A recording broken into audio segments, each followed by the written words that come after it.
مرحبا متابعي العزيز ومشاهد الجديد، معك الدكتور فراس العلي. وفي حلقة اليوم أول خطوة للتخلص من الحساسية قبل دخولك بدوامة البحث عن الأسباب وتكلفتك للجهد والعناء والأموال، وخاصة للأخوة المقيمين في العرب المقيمين في ألمانيا وأوروبا وأمريكا. هذه الخطوة خطوة سهلة وبسيطة وبالمجان.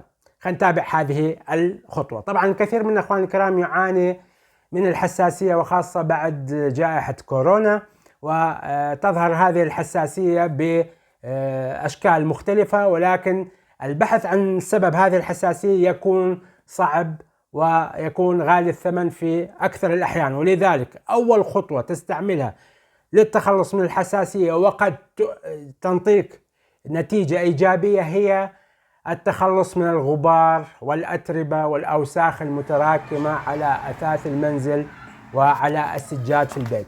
وهذه الخطوة أنا قمت بها بشكل شخصي عن طريق استعمال المكنسة الكهربائية المخصصة لغسيل الأثاث والسجاد.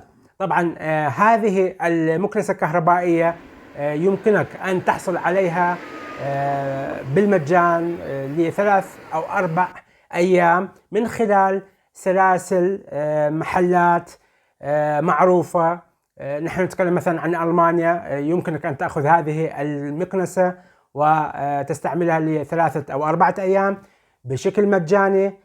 فما عليك هو أن تتبع الخطوات التالية. أول خطوة هو يكون معك أوسفايس أو إثبات شخصية، بطاقة أو شهادة رخصة سوق أو باسبورت أو أي شيء يثبت شخصيتك.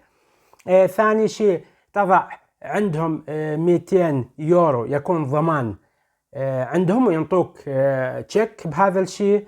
وثالث شيء أنك تشتري من عندهم سائل مخصص لهذه الماكينة أو هذه المكنسة لغسيل الأثاث والسجاد، وينطوك هذه المكنسة ل3 أو 4 أيام تقوم بغسل الأثاث وتنظيف الأثاث من الأوساخ والأتربة.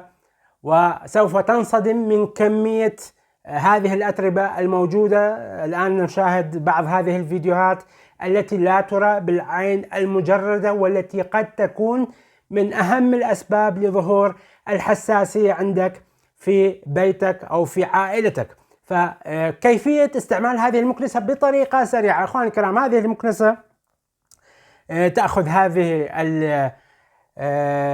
هذا السائل الذي اشتريته من هذه السلسلة المحلات. طبعا في ألمانيا هذه السلسلة معروفة جدا، واسمها يتكون من حرفين. أكيد العايشين بألمانيا يعرفوا هذه السلسلة لكي ما نسوي إعلانات وهذه الأمور كلها. فتأخذ هذا السائل، بهذا السائل تأخذ منه قبغ واحد أو غطاء واحد، تمليه من هذا السائل وتخلطه في كل لتر. يعني غطاء واحد من هذا السائل تضيفه على كل لتر ماء. وطبعا هذا الماء يجب أن يكون ماء دافي، ولكن لا يتعدى درجة حرارته 50 درجة مئوية. طبعا هذا السائل اللي مثل ما تلاحظون الآن بالصورة يعني يكفيك لمساحة من 50 إلى 60 متر مربع من الأثاث. متى آخر مرة قمت بغسل الأثاث والسجاد في بيتك؟ أنا ما خليت قطعة إلا غسلتها في خلال 4 أيام. واشترك بالقناة وفعل الجرس لتصلك جميع هذه الفيديوهات، وادعم القناة الطبية الهادفة.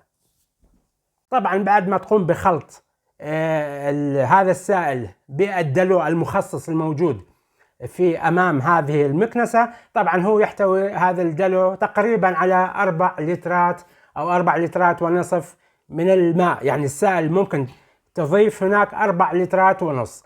بعد ما تقوم بخلط السائل مع المياه الدافئة، تصب هذه المياه أو المياه مع الخلطة هاي في المكان المخصص للمكنسة، وبعدها تقوم بالضغط على زرين أو دقمتين اللي هي تقوم بعمل المكنسة، وهي تقوم برش السائل.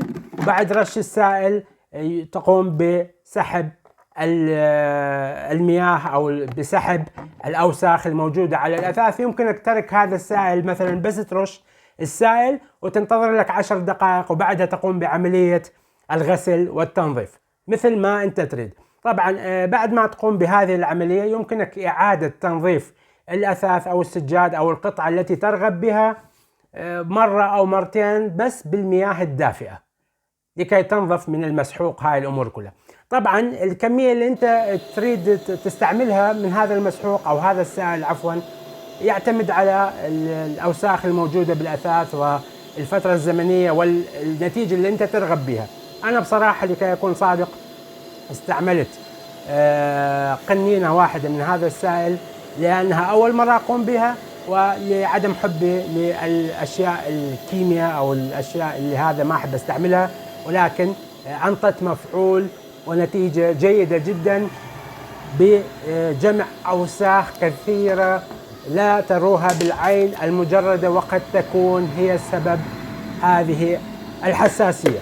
ولذلك حبيت أقاسمكم هذا الفيديو لكي يساعد أكبر عدد من الناس. طبعا اخوان الكرام بالدول العربية الوضع اسهل من عندنا في اوروبا وفي امريكا اعتقد، لان بالدول العربية يوجد محطات حتى غسيل للسيارات انت ممكن تقوم بها، تلف السجادة او الشيء تريد تغسله توديه لمحطة الغسيل يغسلوا لك اياه وينشفوا لك اياه. هذه الامور اوكي وتكون سهلة بالدول العربية، ولكن في اوروبا شوي يكون الوضع صعب.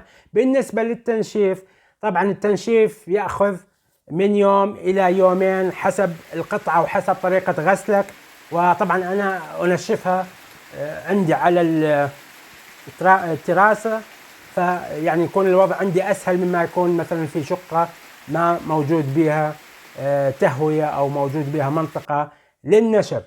ولكن هذا الشيء يساعد كثير بإذن الله تعالى للتخلص من الحساسية.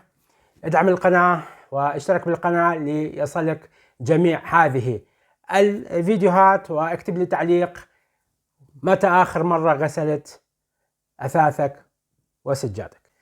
وإلى الحلقة القادمة، إلى اللقاء.